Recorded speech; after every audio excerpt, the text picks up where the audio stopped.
તારી કાયામાં કોણ બોલે છે? આ તારી કાયામાં કોણ બોલી દે છે? અદ્ભુત શક્તિ છે. વિવેકાનંદ પરમહંસ અને બંને જણાની સાહેબ એ વર્ષની જે 1800ની સાલની એ અદ્ભુત અજાયબી જે છે.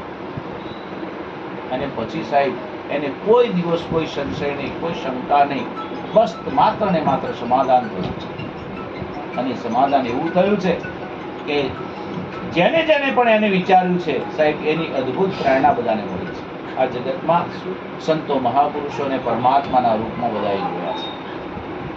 ધ્રુવ કહો, પ્રહલાદ કહો, આજે સવારે મારે શિવરામભાઈ જોડે વાત થઈ કે જલારામ બાપા છે ને એ પણ સંત છે. આવા સંતોને પ્રેરણા મળી ગઈ. બજરંગદાસ બાપા એ સંત છે. આપે ટુકડો હરી ટુકડો જીવનમાં જોયો કોને કરામત કરી.